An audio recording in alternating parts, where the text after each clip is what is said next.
Professor James Dooley,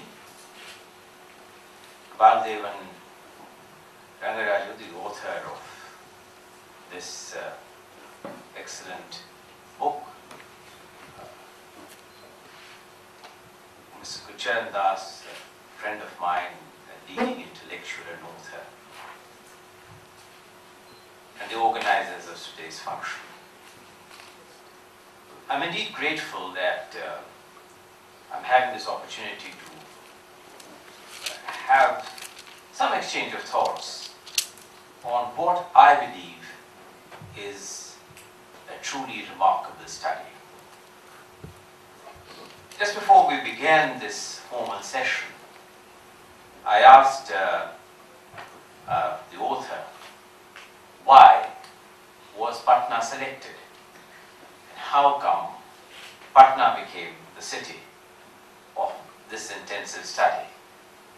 Well, partly because I believe, James, you had been to Patna and you encouraged the author to select Patna. Also because we came perhaps to the conclusion that Patna, which was the capital of a basket state, had begun to show signs of change, and therefore it was good really to capture some of this stuff when change was taking place with the vastly improved governance structure than Bihar had traditionally been used to. And so indeed I am grateful also that such a study has been undertaken, which I am sure is in the nature of a pilot study and deserves to be replicated in other cities in somewhat altered context. Of course, James, you have mentioned that cross-country comparisons suggest that by and large the outcome and the recommendations have a robust international bearing, and that cross-country comparison suggests that these are repetitive patterns and not could be regarded as in any way an episodic aberration, if I may use that expression. But I think that given the methodology used in your study, of course, is capable of refinement, and one could use a somewhat different approach.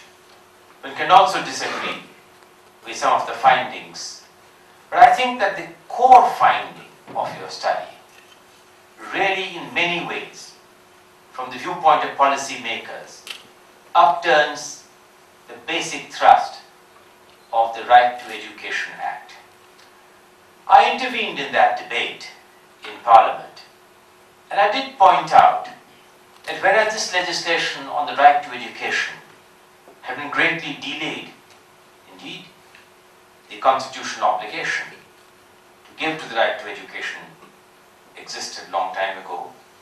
The Supreme Court had pronounced on it several years ago, and government seemed to be under pressure to implement not only a constitutional obligation, but the findings of the Supreme Court. Nonetheless, both in the Parliamentary Standing Committee on Education, of which I am privileged to be a member, and also in the debate in Parliament, I did point out that this legislation had been crafted in haste and was being implemented regardless of fully working out the financial outlays and outcomes it is likely to entail. Take some of the 4 key factors of the Right to Education Act and compare this to what Baldevan you have found out or come to the conclusion in this remarkable study. Take the first one. If the objective of the Right to Education Bill is to ensure that all children in the age group of 6 to 14 receive compulsory and indeed free education, then how does the figure on gross enrollment ratio, the figure on dropout ratios, gel with the kind of findings which are the outcome of such a report? Clearly, therefore, there is some mismatch and asymmetry of data between what the policymakers have concluded to be the likely enrollment ratio, the the likely dropout ratio, and what is indeed the reality if these large number of private unaided institutions is to be taken into account. So that is one thing which I think that needs to be reconsidered and thought. Take the other finding in which it prescribes the student-teacher ratio. Now, as you rightly point out in the closing remark which you have made, that Bihar alone would require this mind-boggling number of teachers, 3 lakh teachers, to be recruited and 28,000 crore to be the likely outcome. Indeed, when Mr. Nitish Kumar had come to power initially, in his first term, we did recruit over 1,25,000 teachers, 50% of which were women, particularly the teachers for primary education. It was not easy to find these many teachers. So many of them, of course, were what is known as para teachers. They could have been taken on contract basis and really learning on the job as you go along.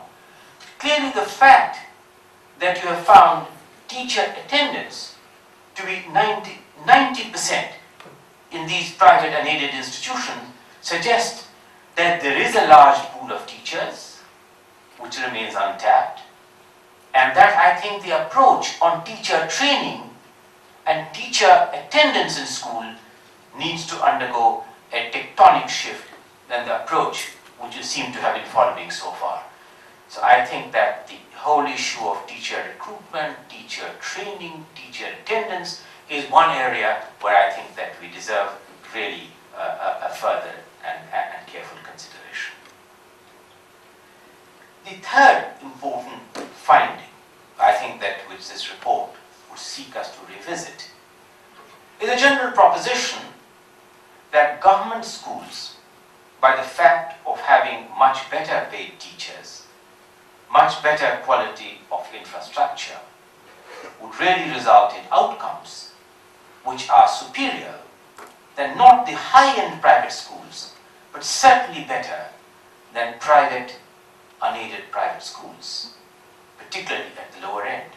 Now, this seems to be in sharp contradiction to the findings of the ACER report, on which, James, you seem to be now focusing on, because clearly outlays and outcomes have a huge mismatch. Clearly, at the end of 5 years of compulsory training, if what kids have been able to learn is inadequate in terms of simple arithmetic, in terms of simple reading, and in terms of a basic grasp of vocabulary, which would be critical for calling them literate. How come, therefore, that in private unaided low-end schools, the outcome and teaching quality is vastly better than government institutions? The fourth or fifth important area where I think we deserve to have a second look. What does the Right to Education Bill do to private teaching institutions in general? Clearly, the Right to Education Bill had little place for private institutions, not only by the fact of the reservation formula, but in terms of the manner in which the cost of teaching is designed to be compensated.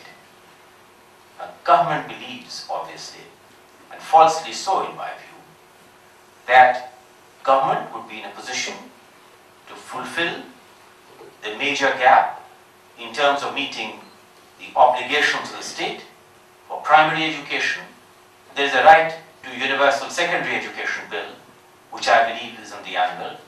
We are vastly expanding in terms of the higher end, since the gross enrollment ratio right now is tantalizingly close to 12%, and we intend to raise the gross enrollment ratio to 25%, which means basically as of now today, 88% children who leave the higher secondary, only 12% are really pursuing higher education, 88% in some are students who are not pursuing higher education. Clearly, if you want to go to global averages, that's mind-boggling. We want to go to even developing emerging country markets, that's also mind-boggling.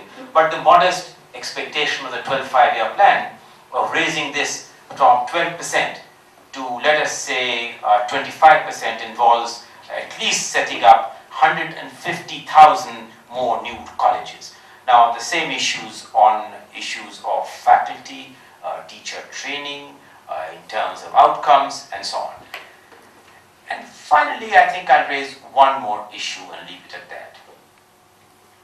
I do not think that the Right to Education bill has fully factored in not only the importance of private entrepreneurial skill and public-private partnership in the area of primary and secondary education, everything which is doing to undercut that is, in my view, a grave disservice. I am of the considered view that sooner than later, this Right to Education bill, enacted in hurry and being implemented by a degree of thoughtlessness and imposing a huge financial onerous obligation on the state, would deserve to be rethought and reworked out. I do believe that this study, which has been undertaken by Baladevan, and which I believe is just one sample study, would be a powerful impetus forcing policymakers and forcing government to rethink some of the settled paradigms in regard to primary and secondary education.